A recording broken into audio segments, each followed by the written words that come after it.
HCC 165 of 2022.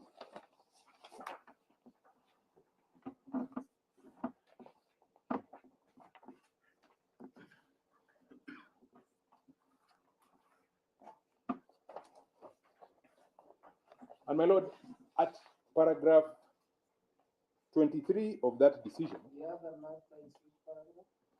the other paragraph was paragraph 17C in its entirety.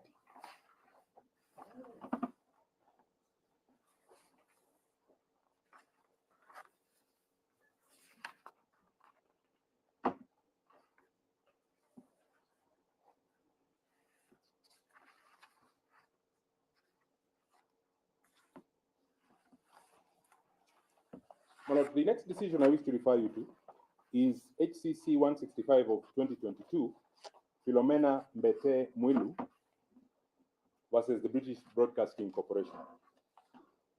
Again, my lord, here your sister, Lady Justice Janet Mulwa, was considering the proof by way of, or the alleged proof by way of electronic service.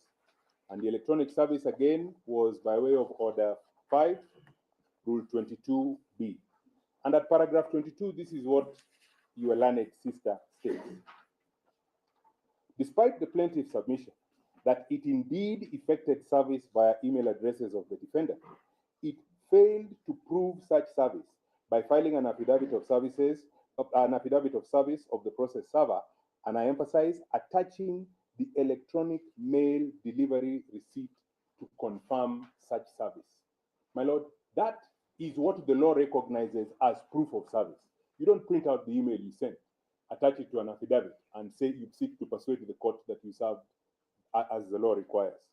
My lord, later on in paragraph 23, in the second part of paragraph 23, to that extent, therefore, the plaintiff having failed to tender proof of service of the summons and the pleadings by email to the defendant in terms of Order 5, Rule 22B, Sub Rule 2, the court finds that the alleged email service on that date upon the defendant to have been defective in the first place, even if it was effective. And I wish to emphasize the next paragraph, the next sentence.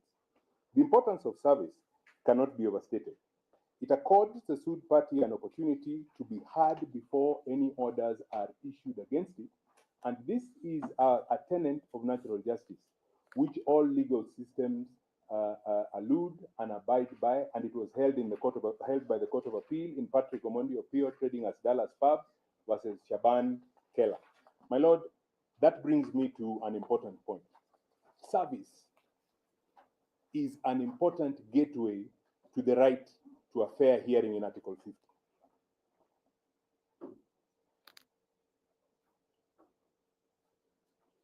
My lord, I'm sure you have heard the provisions of Article 50 bandied about many times, but I wish to state that, my lord, the obligation or the duty that Article 50 vests is in the court.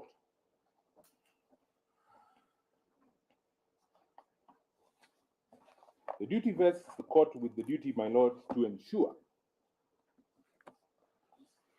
And Article 50, the relevant parts of Article 51 is worded as follows. Every person has the right to have any dispute that can be resolved by the application of law. It is the court that resolves disputes, and it is the dispute resolver that duty is placed on.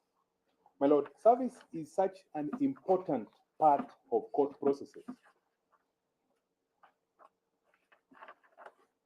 that Order 5 of the Civil Procedure Rules then reserves service to officers authorized by the court. Not anybody can effect service. Only those authorized by the court are able to effect service because of the importance that service plays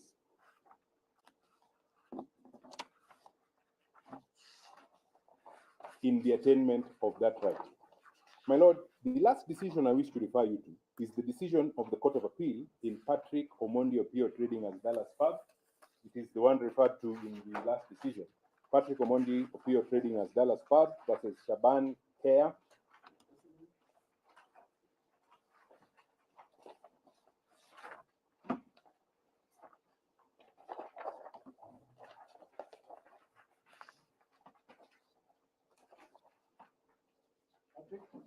Patrick Omondi Opio,